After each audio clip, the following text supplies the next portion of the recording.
Hello, and welcome back to another episode of Critical Reactions with your host, Bryan. We're going to wrap up today with a special selection, which is where one of you tell me exactly what it is I need to check out.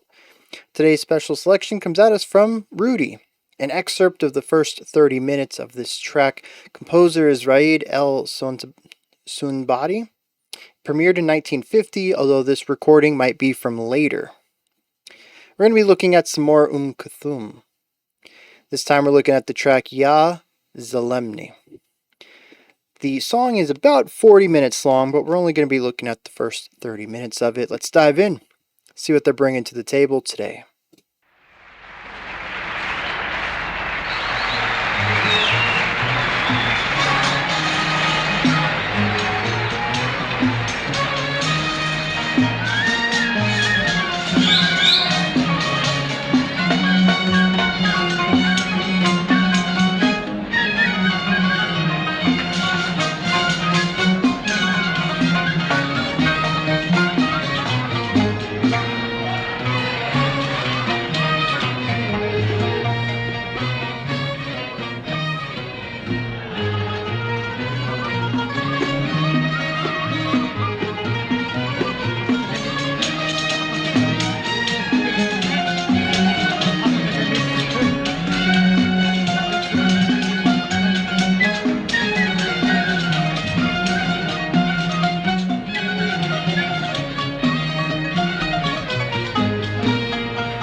So we have an established melody coming out of the instruments.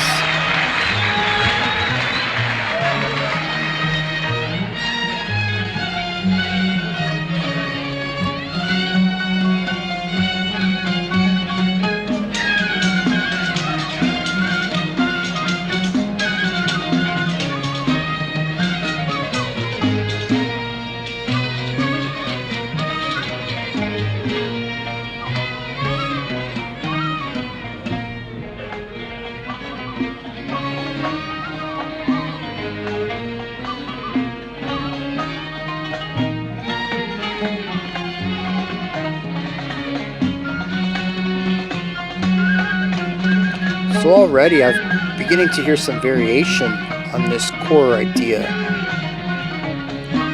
Haven't heard enough to call it a motif yet, but we'll see how this develops.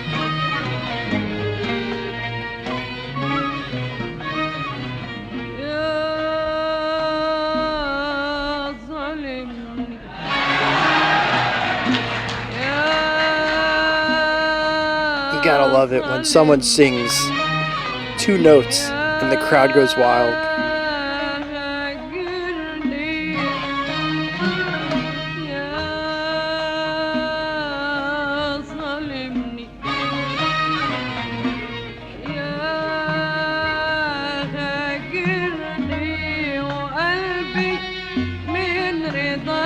So we had a back and forth on the vocals and instruments, and now they're kind of lining up. Very cool to hear this interplay between them.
تكويني تلوعني وتكويني تحيرني وتضنيني تحيرني وتضنيني ولما Interesting to keep hearing it come back to this core notes. لما اقولك يوم يا ظالمني وتغضب لما اقولك يوم يا ظالمني وتغضب لما اقولك يوم يا ظالمني.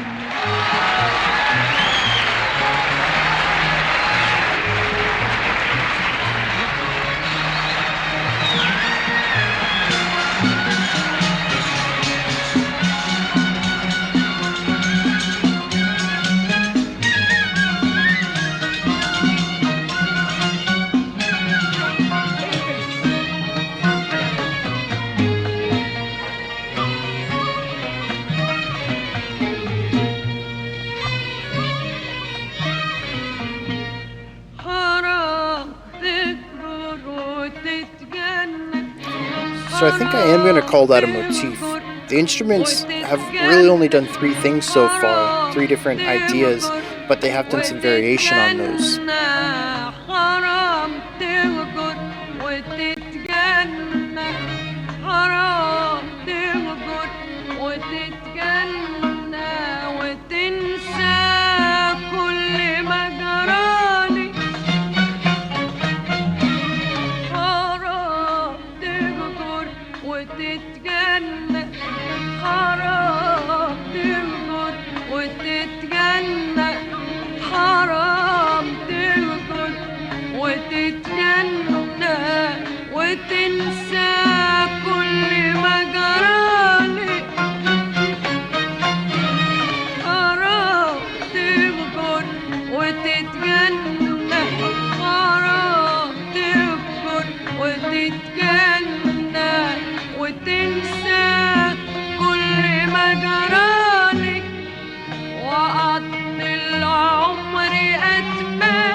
Her melodies are also, they're primarily the same. Like I can hear a lot of similarities with what she sung before, but there's also slight changes to them too. I can't tell if that's improvisational or variations on a theme.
And see, like, this part's interesting. I think it's new. It's stripped back. We don't have the percussion.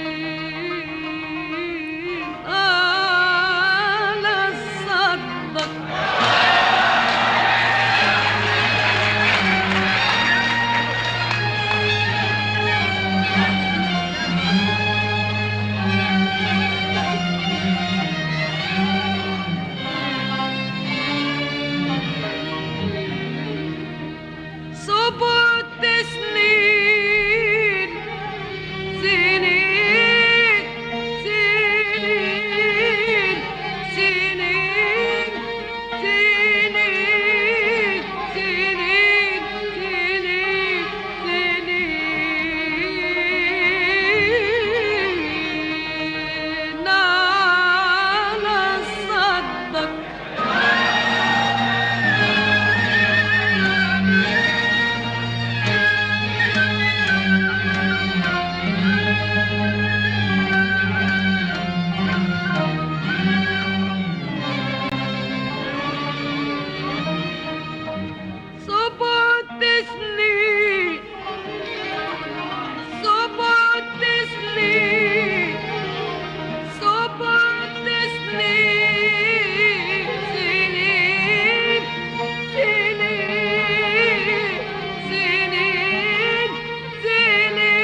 cool push and pull being done here with the tempo, speeding up, slowing down. It's been done a few times, but I don't think as extravagant, as exaggerated as this part right here.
Okay.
That was a nice little instrumental bit.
As expected, I'm noticing a lot of repetition.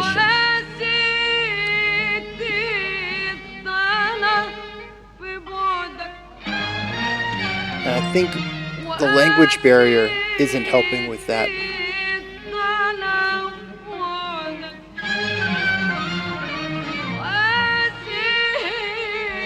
If I could understand what was being sung, I might be able to connect with this a little bit more. But as it stands, we're 20 minutes into this. There's like 3, 4, maybe 5 ideas that continue to get reused over and over.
I mentioned a push and pull on this song on the tempo realm. There's also a push and pull on movements.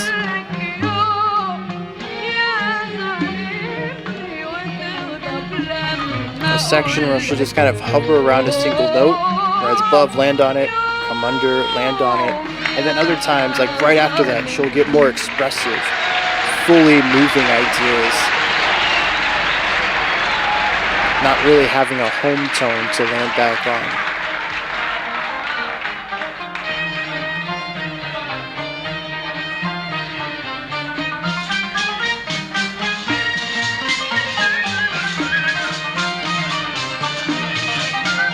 Such a different vibe.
That was very smooth.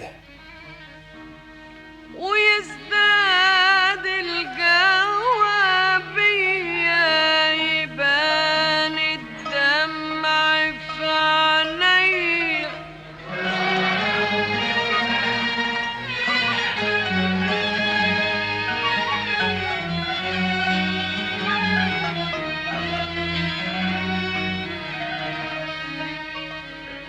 ويزداد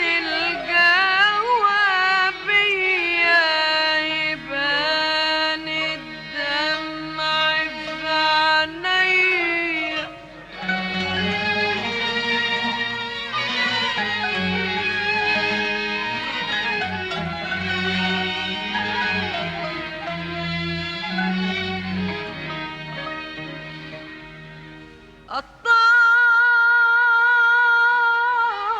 الطاوع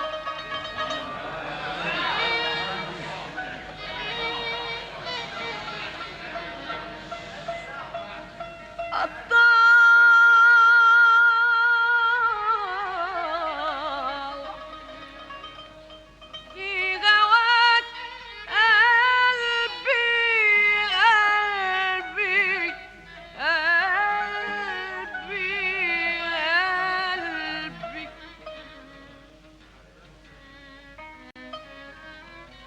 وأنسى الكل أنسى الكل علشانك علشانك علشانك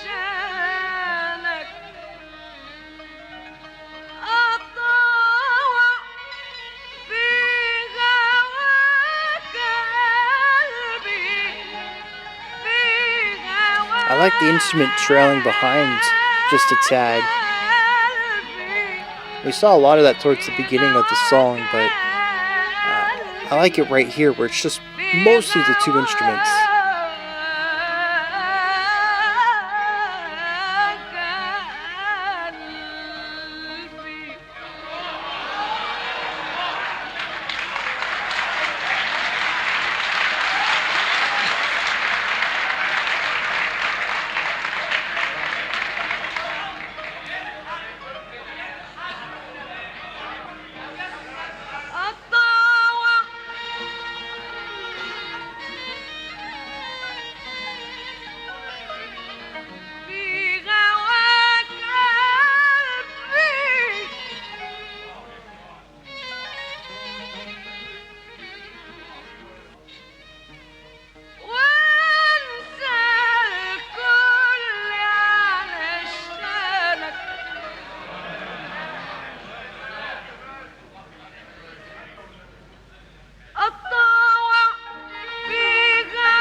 It's interesting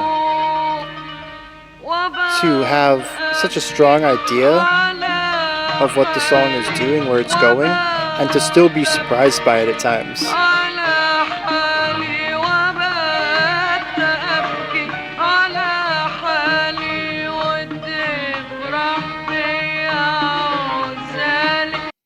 All right.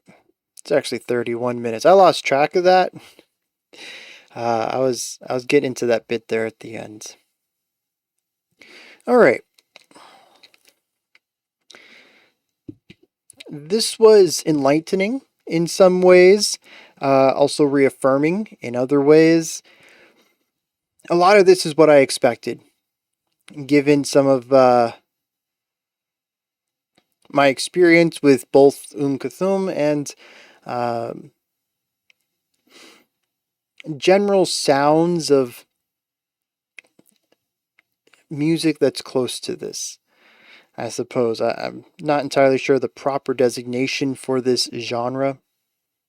Rudy, the person who suggested this, has been giving me a ton of really great context and information about all sorts of different genres of music and where they come from regionally and all sorts of history to them. I'm doing my best to retain all of it. But I appreciate them being able to help me with this area that I just don't have a lot of experience in. I learned very vaguely about much older forms of music from all sorts of Eastern area countries, but I never really got into like modern music. So most of my modern music education, Western world, right? Classical, US side, Americana, blues, jazz. That's mostly it. Even metal is a very modern Western sound, but I never had a class covering metal. So, thinking back to the beginning of this channel, it took me a long time and a lot of your comments to help educate me on what is metal and what it does and all the different kinds. It's going to take a process with this, just like it did with that. But I do appreciate Rudy for helping me out with this. Now, I mentioned that this was reaffirming in some of my understandings of it.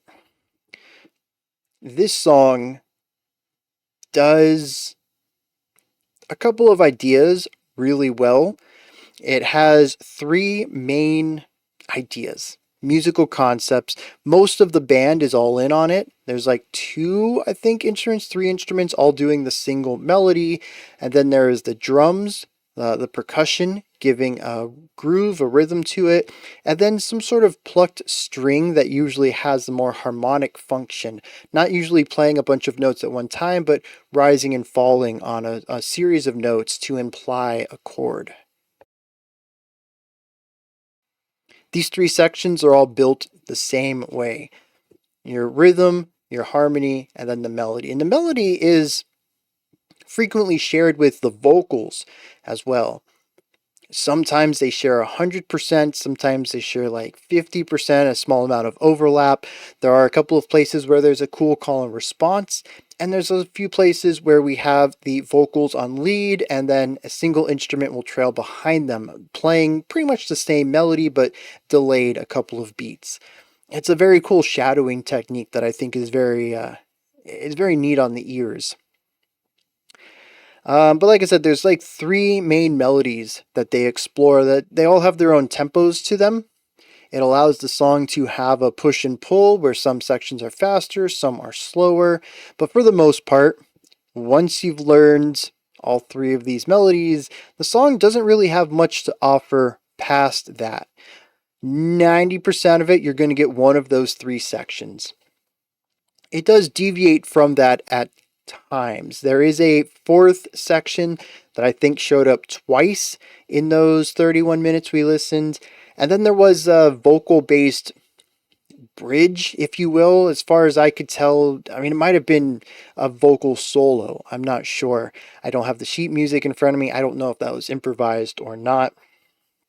But yeah, it was a singular moment for the vocals to do something completely new without the instruments backing them. 5 unique sections in 31 minutes, maybe in 39.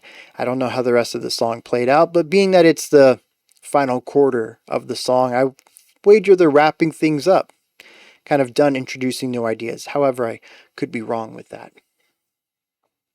This idea of heavy repetition is what I was expecting, based on some other tracks that we've listened to that are similar to this, as well as the last time we checked out an Kulthum track.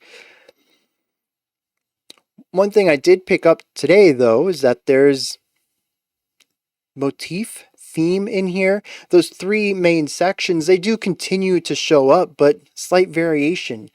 Not every time, I don't think. I mean, maybe, possibly.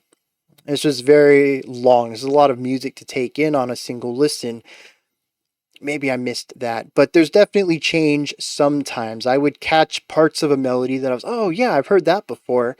That was 10 minutes ago or whatever, but it's not exactly as I remember it. I wouldn't be able to tell you exactly what was being altered each time through, but there are alterations. It keeps it slightly fresh. A majority of it is still memorable. It's still the same idea, but it's little flourishes, little changes here and there. And it could be actually that there's little changes every time through, so that on the 6th, 7th, 10th time through, we're on something very different. But because we've been replacing piece by piece, I don't really notice that large of a change because it's only slightly different than the last time. However, I suppose there's a situation where maybe you can take the first time through and the 10th time through, and they're wildly different. It was just the gradual, slow change over time that kind of removed that massive overhaul feeling, as you're only ever noticing the small differences from repetition to repetition rather than seeing the large journey from start to finish. I think that would be pretty neat, but I can't say which way it goes right now, having only heard it once. Regardless, this idea of theme and variation is very cool. I'm a huge fan of that. What's neat about it, though, is that it doesn't change too much. It's not like the atmosphere gets overhauled. They're not altering the harmonic palette. It still generally feels the same in every time through. And I think that's a blessing and a curse. It really depends on what kind of music you like. And this is a bit of where the song begins to bounce off of me. I just released my album of the year video on Saturday. I went over like my top 35-ish albums from last year, and a pretty consistent element between all those albums is high contrast. And usually quick contrast too, and several of the snippets when I play a little bit of a song to kind of give you a taste of what the band does. Even in a 30 or 40-second segment, you're still bound to hear 2 to 3 different ideas, or 2 to 3 different sections. I'm a fan of movements. I don't like to sit somewhere very long, artistically. And this song likes to sit still for a while. And when we do move, we're frequently moving to some place that's not too different from where we've been. If you're somebody who enjoys stopping to smell the roses, figuratively, in your music, this could really be up your alley. If you like to just close your eyes and zone out, meditate to sound, I could see this being great for that too. Much like post rock, it's a song that really demands your patience. I have a low tolerance for that kind of music. And I know, like, Bryan, dude, just be patient, right? Just feel it, absorb it. And it's quite possible that I would enjoy this a little bit more casually, without the cameras on, without the expectation of having an explanation of how it all works, without having to take notes mentally so that I could talk about it for a little bit afterwards. Maybe just eyes closed, lights out, headphones on, laying in a bed, just melting into it, it might work a little better for me. But I often found myself sort of wondering when the next section was going to come and hoping that it was not one of the three things we had heard previously. The song did perk up my ears a couple of times, put a smirk on my face. I think if you go back in the reaction and look for those moments, as far and few as they were, it's usually when we finally went to something new, when the song surprised me by going in a different path, treading the road not often traveled before. But also, from learning a bit more about this kind of music and the culture that surrounds it, that's not a key point to this type of music. And I think those small deviations are more of just another way of introducing an idea to be repeated, more so than to find a linear element of writing. And so it's kind of it's a pro and a con, I suppose. For me personally, so subjectively, I'm not a real big fan of the hyper repetition. I think it's kind of neat at times. I think it would be very cool to sort of meditate to, but it's just generally not the kind of music I want to seek out, regardless of genre. You know, even if this was, I don't know, jazz or rock guitars or whatever, it's going to be too repetitive to really catch my attention. But on the other side, I think it's quite effective at what it does. There were a couple of moments during that when I just kind of turned off the analytical side of my brain. I was like, you know what? Nothing new is happening. Let me just zone out a little bit, see what happens. Just kind of clear the mind and feel the music. And it was at those moments that I think I was the most connected to it. It's not complex music. In fact, like I mentioned, even instrumentally, ignoring the fact there's a lot of repetition, a lot of the instruments are playing the same thing and they're usually lining up with the vocals too. There's just not a lot of compositional complexity to it. But there is emotion, there's heart, there's passion. I think that's what spoke to me in these moments. I wouldn't say that it was a song that almost brought me to tears or something like that, but I did feel more positive reciprocating it than just trying to think about it analytically of what is literally happening, what these instruments are doing, what would be transposed onto paper. I think that's where the real connection lies in something like this, which, I mean, it's not a big revelation. I'm not going to blow people's minds with that statement. I'm pretty sure you already know that if you enjoy this kind of music. But yeah, I do think this is something that's best heard and listened to of one's own volition in their own time, rather than me being up here having someone else pick the song for me, not knowing what kind of mindset I'm in currently, and me, in a sense, being forced to listen to it while actively engaging with the minutia of it. That's just not the way I think it's intended to be listened to.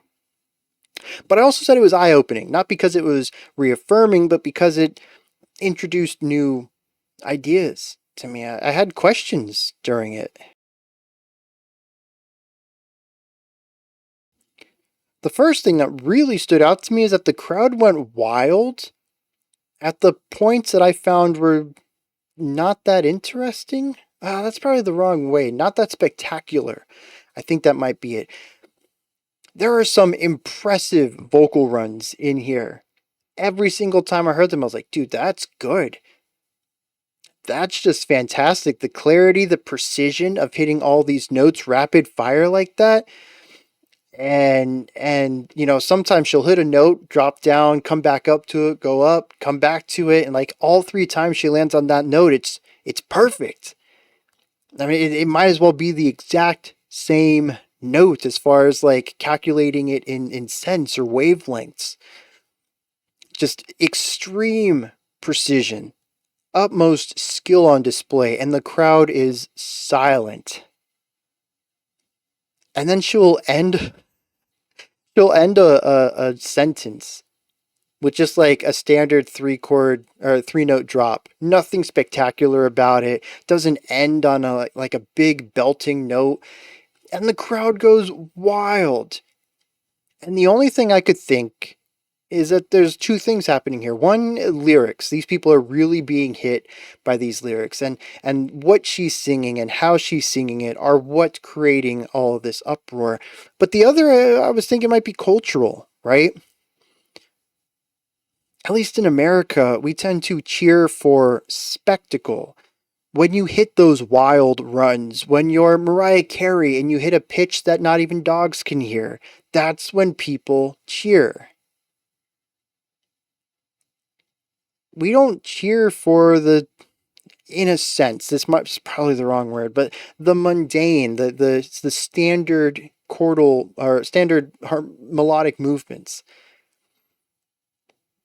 You just end a melody with a pretty standard movement down to a home note. I mean, you might get a couple of claps, but you're not going to get people whistling and cheering. That's going to be the peak of your song when you hit that high note, when you do that crazy run. Just like, duh, and you like got all this movement to your melody. The spectacle, the stuff that no one else can do. And I've always kind of felt bad about this because I don't think that that's always the best thing to do spectacle. I mean, to praise is just spectacle. I think it's sort of a problem with music education in at least America, maybe West as a whole. In general, though, that I've always kind of had a problem with. Yes, it is impressive. Yeah, if I do something crazy on a trumpet, I'd love some applause for that too. But I also want applause for the soft, the subtle parts, the ones that take a lot of effort to do but don't seem like it. These are the moments that I like to highlight, especially when we're listening to aerophone instruments, and I can give this information about the process of creating these notes. I remember on we listened to a Pharoah Sanders. Is that his name? Jazz? Was it jazz? It was expanded instrumentation. I don't remember if it was jazz or classical. And I was talking about this saxophone, I think, towards the end of the song. It was a single saxophone just getting quieter and quieter and quieter, still producing a tone, though, and just how freaking difficult it is to have the air pressure necessary for that reed to buzz to create the tone while bringing the volume down that low. And just like, it's not something that's it's not spectacular, it's not pretty, it's not immediately noticeable of skill, but that is not something anybody is just it's just something they can do. Your average amateur sax player isn't gonna be able to do that. That is like best of the best. You put so much work into learning this skill, and only if you know how to play sax, how to play an aerophone, are you going to understand how difficult this is. That's the kind of stuff I like to highlight because it's not the things most people are going to clap for. It's skill on display, but it's hidden skill. And maybe that's what's going on here. Maybe I just don't have the knowledge to understand what's going on technically here to be impressed. And that might be a cultural thing. Maybe what she's putting on display here isn't something that Western artists put on display. But maybe the culture as a whole just really appreciates softer moments too. But I did find that interesting. Pretty much like every single time I was like, dang, that was impressive. Nothing.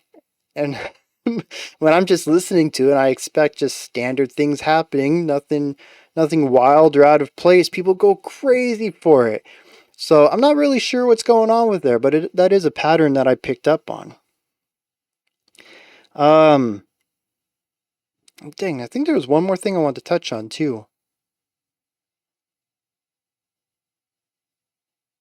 Oh, yeah, push and pull. I talked about how there's like temporal push and pull in here.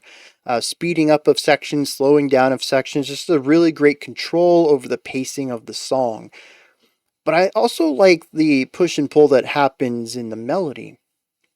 There are several sections where the vocalist will hit the note, rise up a little bit, come right back down, hit that home, go under, right back into that home. And there's just like this feeling that they can't get away. They're constantly dragged back to the center movement. And the rest of the instruments are in on this too, right? Like every two beats, you hit this key note and it's the same note every time. And it creates this almost pulse in the middle of this quasi-melodic movement.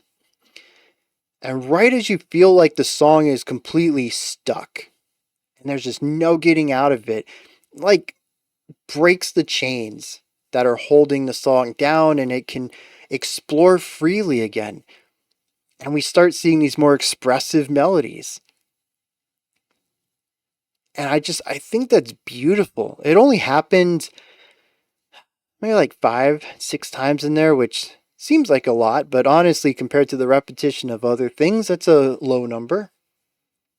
But every time I was like, yeah, dude, I can get behind. I love the imagery of that and painting that with sound is just so perfect. But again, to me, also it highlights some skill here. Her ability to just keep hitting this home note over and over perfectly.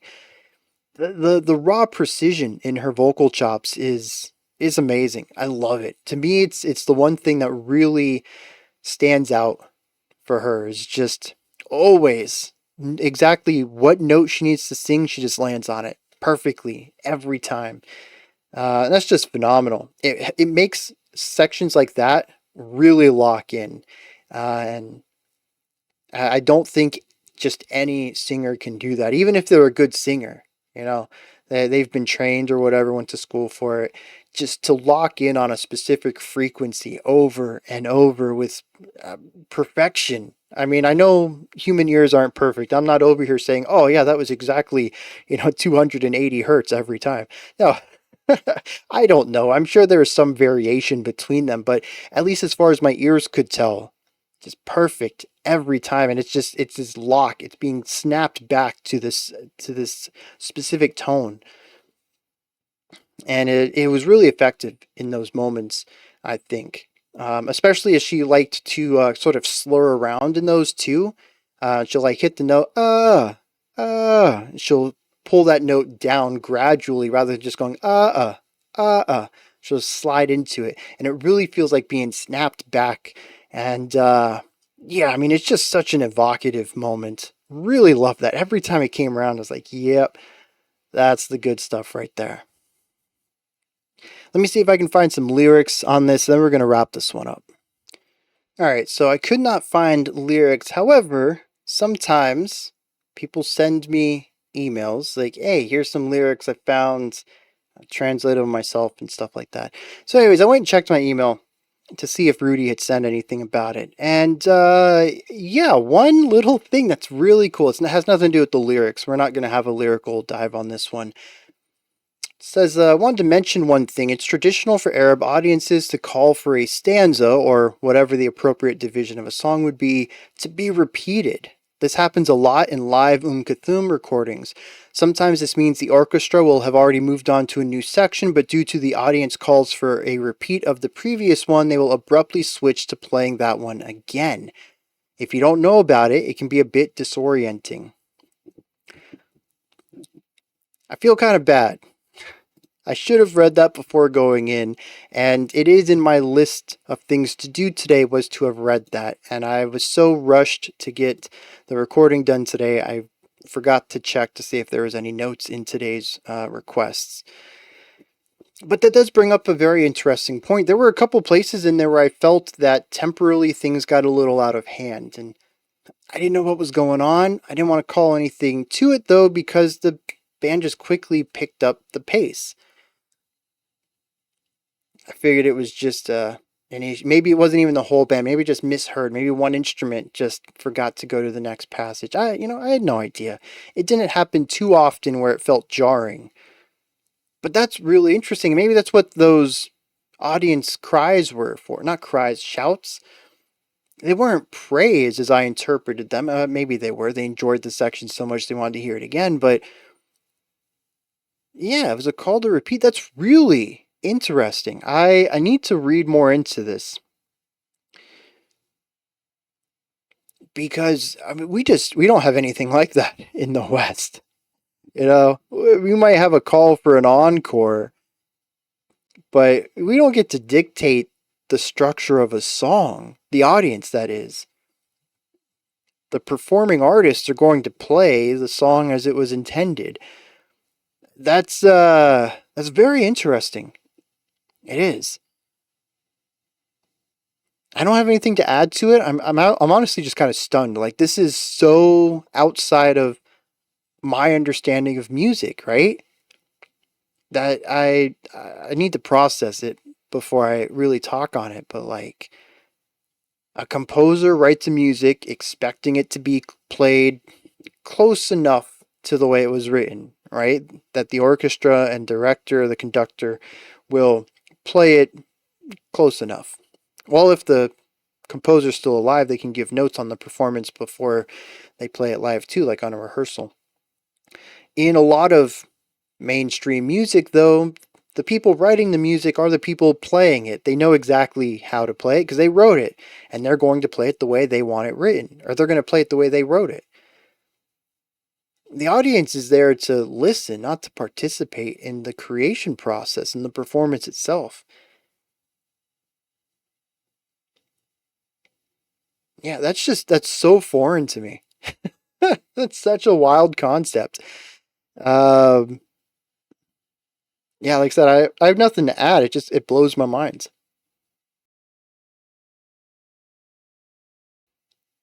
With that said, I suppose that wraps this one up. Those are my thoughts on Kulthum's Ya Zalemny. What do you think of this one? Is there anything that stood out to you? Anything that you would like to add on to what I said or correct me on? Maybe you have your own thoughts, opinions, and perspective on this track. Put all that down in the comment section alongside any general thoughts you might have about it. Above that, in the description box, you'll find a link to Linktree. Takes you here, you can find links to my music, ways to support the channel, a link to the Discord server, and so much more. Above that, if you could, like, subscribe, and ring the bell. I hit that button too early. I appreciate all three of those. Until next time, remember to be critical, not cynical, of the music you listen to, and have a fantastic morning, afternoon, or evening, whenever you choose to watch my videos.